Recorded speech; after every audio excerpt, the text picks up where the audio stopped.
If you'll indulge me, it is time to dive beneath the waves. I always enjoy this part of the Saturday weekend show as we hear a little bit about what's under our beloved harbour. I'd like to be under the sea, in an octopus's garden with you. Thanks, Ringo. Well, today it's Nyrie from the Sydney Underwater Gazette who joins us. Hello, Nyrie. Good morning, Dom. Now, I'm looking forward to this because it turns out that not only are there Navy SEALs, but there are actually Navy SEALs that are aquatic creatures rather than humans in diving suits. Yes, today we're talking about marine animals and warfare. You might have seen those viral videos of a beautiful white beluga whale in Norway that was a Russian spy. It had a harness on its back marked Equipment St. Petersburg. The whale that they aptly named Vladimir was likely used to hold the camera to send underwater footage back to its handlers and retrieve objects. And it may sound far-fetched, but navies all over the world use marine animals like sea lions, dolphins and whales and even shrimp for military purposes. Shrimp? And in the Vietnam War, the US used dolphins and seals to guard piers where ammunition supplies were located. And the SEALs would go on patrol to detect enemy scuba divers attempting to attack the pier. And when the SEALs spotted a diver, they were trained to attach a device to the diver's leg and restrain them, or it was used to track their location. And seals and dolphins were used in the US war in Iraq to guard oil rigs in Kuwait. And more recently, there's reports that Russia has used dolphins to guard their Navy bases in Crimea to guard attacks against the Ukraine. Goodness me. So we've got seals capturing divers. We've got dolphins serving as what? Underwater guard dogs. Yes. But they're even better than guard dogs because they can breathe underwater. And dolphins have an inbuilt sonar. So the Navy use it to find unexploded mines and ammunition that are neutralised then by Navy divers.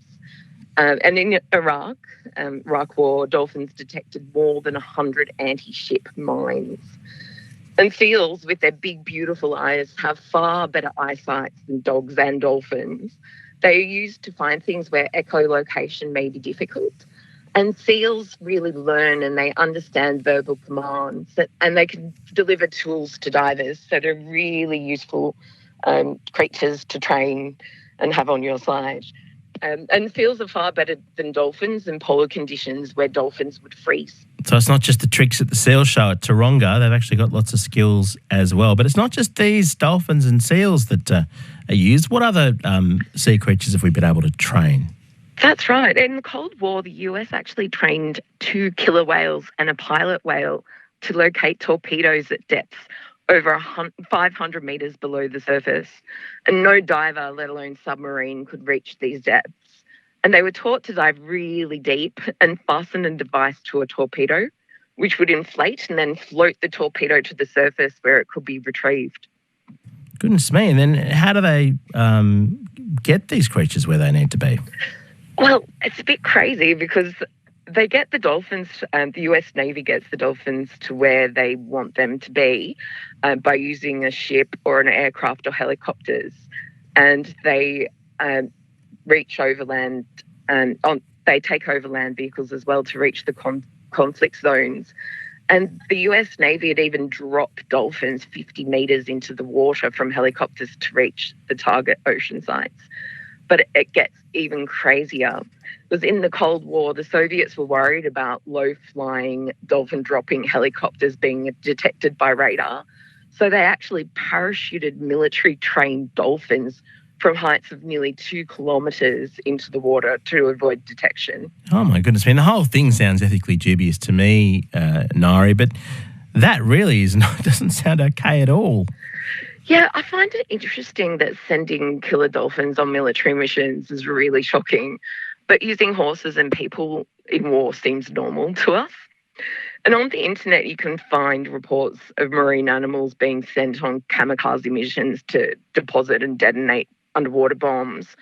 But you can also find reports of sharks fitted with lasers on their heads, so you just don't know what's true. Yes, the sharks and the lasers might be a little bit far-fetched, but I can imagine that there could be some positive uses of these sorts of creatures too. Things like, the St. Bernards in the ice going and finding people. Some of these sorts of uses are probably pretty great. Yeah, absolutely. And I really feel that it makes sense that they keep these animals safe because they're expensive to breed and then keep and train. And the US Navy said that the creatures can't distinguish between enemy and friendly vessels or divers, so the stakes would be too high to risk losing a creature. And these creatures are so important because they do save so many human and non-human lives during war and also after the cleanup. And in peace times, they're incredibly important for clearing unexploded ordnance and mines. And you could imagine after the Iraq War, if those 100 anti-ship mines were still in the shipping lanes, ready to go off at any time. It's really important work these creatures do. Okay, well, what happens if they get together and start fighting back though, Nyrie? Well, they kind of already are. In 2006, the American nuclear-powered aircraft carrier, the USS Ronald Reagan, was brought to a halt by a swarm of jellyfish blocking the intake pipe for the cooling water. And in World War II, snapping shrimp provided a sonic veil for the US submarines. Interesting. The deep sea shrimp snap their claws in unison, and there are so many of them, and they snap so loudly that the noise reaches 200 decibels. Goodness and that's me. louder than being at a rock concert. Yeah, that'll take on the Foo Fighters. I think just briefly, Nyrie, the diving conditions for today. How are things looking in Sydney Harbour? The weather is really good. It's extremely hot on the harbour, but the swell is 1.5 metres with a period of 7 seconds. Beautiful conditions.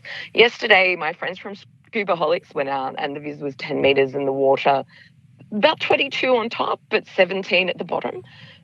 Just amazing things to see at the moment. Sounds but just good. watch out for those Navy SEALs. Indeed, and the snapping shrimp. Thank you, Nyrie. That's Nyrie Palmer from the Sydney Underwater Gazette. You can check out their Facebook group.